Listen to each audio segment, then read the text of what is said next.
السلام عليكم. بسم الله والصلاة والسلام على رسول الله. حاب نتكلم على زيارة الوزير الأول لمحمية فرنسا تونس. اليوم الوزير الأول راح دار زيارة لمحمية فرنسا تونس ودار وقفة على حادثة الشيخ يوسف، ساقية الشيخ يوسف.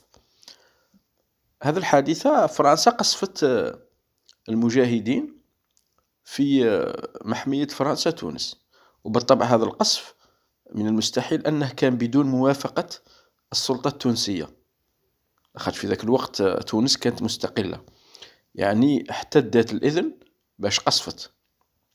السلطة التونسية في تلك المرحلة شاركت في قتل الجزائريين وحتى التونسيين.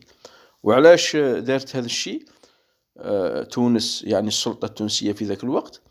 باش تبين للمجاهدين أنكم أصبحتم خطرا على بلدي وأنتم غير مرغوب فيكم. فاهمين؟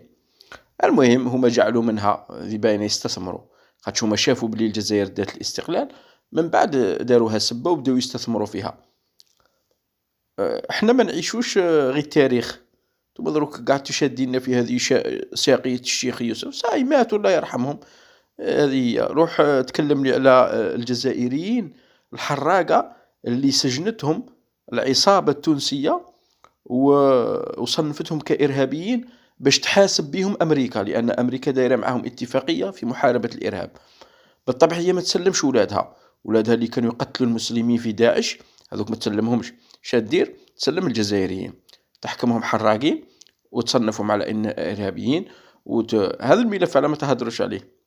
مئات الجزائريين راهم مسجونين في السجون التونسية والسجون الإسبانية. لا ما تتكلموش، خاش نتوما ولاد حرام، نتوما خباثة ما تخدموش، نتوما ماذا بكم كل الجزائريين قاع يموتوا، الخباثة المنافقين. وتكلموا على التهريب، هردوا الاقتصاد راهم هاردينه. ايوا نتوما باش تغطوا على التهريب شديروا تضغطوا على المصانع باش يكثفوا من كما احنا نقول زيادة الانتاج. ايوا تجيب في الاعلام راه كاين وفرة وما تخافوش، على بالنا احنا بلي كاين وفرة. شكون اللي راه هارد الاقتصاد؟ راهم هاردينه توانسه وكل. على بالك اليوم تفرج فيديو المراكشيين الصهاينة رافد بيدو نتاع إليو. مي راها تروح إليو؟ تروح منا لتونس، من تونس راها تروح في البابير يصدروها لمحمية اليهود مراكش.